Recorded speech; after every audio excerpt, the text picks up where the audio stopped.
Assalamualaikum warahmatullahi wabarakatuh. Hai adik-adik semuanya, perkenalkan nama saya Alia Lestari. Di video kali ini kita akan membahas tentang gagasan pokok dan gagasan pendukung. Di sini saya mewakili kelompok saya yang beranggotakan saya sendiri, Firdatul Nisa, dan rekan saya Siti Nur Aziza. Nah, kompetensi dasar dari pembelajaran ini yaitu mencermati gagasan pokok dan gagasan pendukung yang diperoleh dari teks lisan, tulis, atau visual. Dan yang kedua, menata informasi yang didapat dari teks berdasarkan keterhubungan antar gagasan ke dalam kerangka tulisan. Nah, indikator dari materi ini yaitu untuk mengetahui gagasan pokok dan gagasan pendukung. Yang kedua, untuk mengetahui langkah-langkah untuk menentukan gagasan pokok dan gagasan pendukung. Yang ketiga, untuk mengetahui kalimat utama itu apa letaknya dan cara menentukan. Yang keempat, untuk mengetahui kalimat yang berisi gagasan pokok dan gagasan pendukung. Nah, apa sih gagasan pokok itu? Gagasan pokok yaitu ide pokok, gagasan utama, atau pikiran utama. Gagasan pokok adalah gagasan yang menjadi inti paragraf dan bisa berdiri sendiri. Gagasan pokok yang terletak pada kalimat utama yang letaknya bisa di awal, di akhir, atau di awal dan di akhir.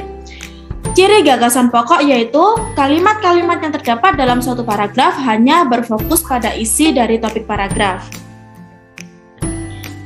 Nah, kemudian kita mempelajari tentang gagasan pendukung. Nah, pengertian gagasan pendukung yaitu tambahan informasi yang menjelaskan gagasan pokok. Ciri gagasan pokok pendukung yaitu kalimat-kalimat yang terdapat dalam suatu paragraf berisi penjelasan dari topik utama yang dibahas di paragraf gagasan utama. Nah, adapun cara langkah-langkah menentukan gagasan pokok dan gagasan pendukung. Yang pertama, membaca paragraf dengan cermat. Jadi adik-adik harus memperhatikan betul-betul isi paragraf tersebut. Dan yang kedua, cermati kalimat utamanya. Dan yang ketiga, mencari ciri kalimat utama.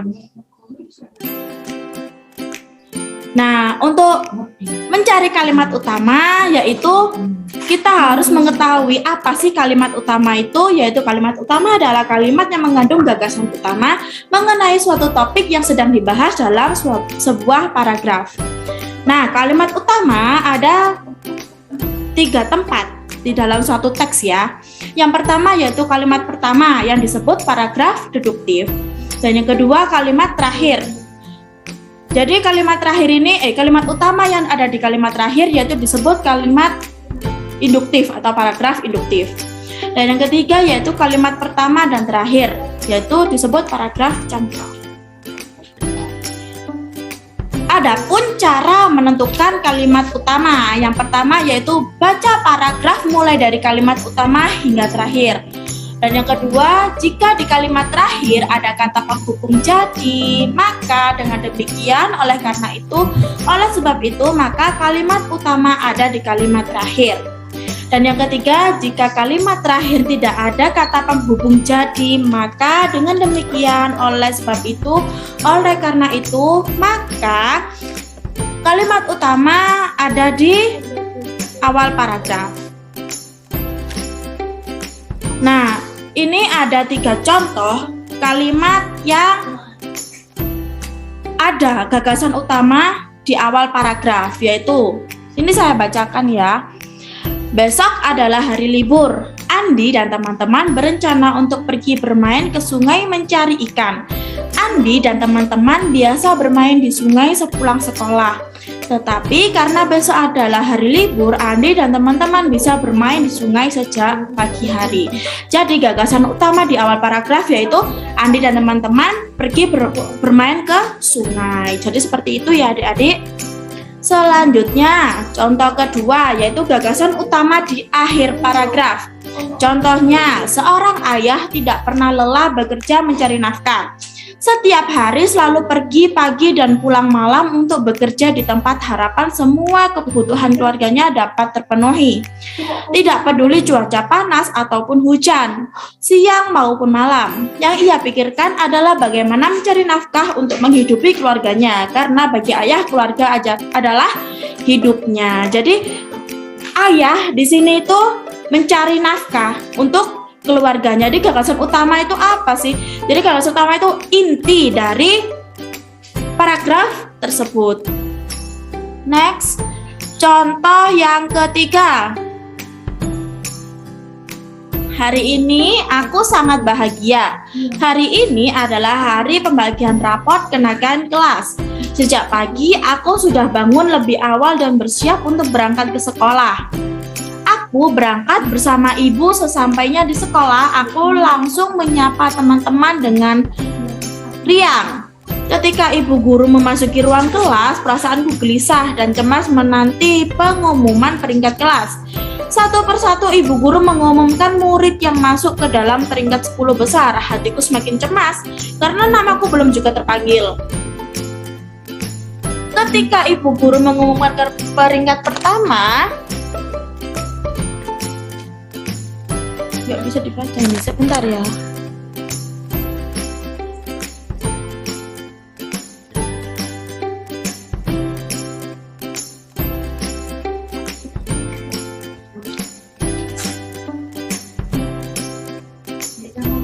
Ini sih, gak apa-apa ngotikan. Ya apa rek, iki gak iso dicukno.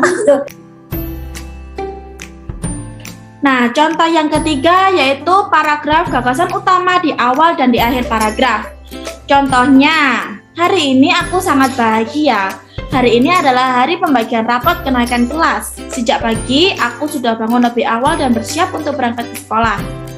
Aku berangkat bersama ibu. Sesampainya di sekolah, aku langsung menyapa teman-teman dengan riang. Ketika ibu guru memasuki ruang kelas, perasaanku gelisah dan cemas menanti pengumuman peringkat kelas. Satu persatu ibu guru mengumumkan murid yang masuk ke dalam peringkat 10 besar. Hatiku semakin cemas karena namaku belum juga terpanggil. Ketika ibu guru mengumumkan peringkat pertama, ternyata namaku yang terpanggil. Aku sangat senang dan ibu terlihat bangga melihatku. Jadi, gagasan utama di teks ini, aku melaksanakan raport di sekolahnya. Di awal paragraf juga menjelaskan tentang pembagian raport dan di akhir menjelaskan pembagian raport dan peringkatnya. Nah, sekian presentasi dari kelompok saya. Adapun kekeliruan dan kesalahan kata mohon dimaafkan. See you in next video. Oh, gak salam. Bantu. Nah, sekian presentasi dari video kali ini. Semoga bermanfaat buat adik-adik semua. Dan bila ada kata ataupun kalimat yang salah, mohon dimaklumi. Wassalamualaikum warahmatullahi wabarakatuh. See you in next video.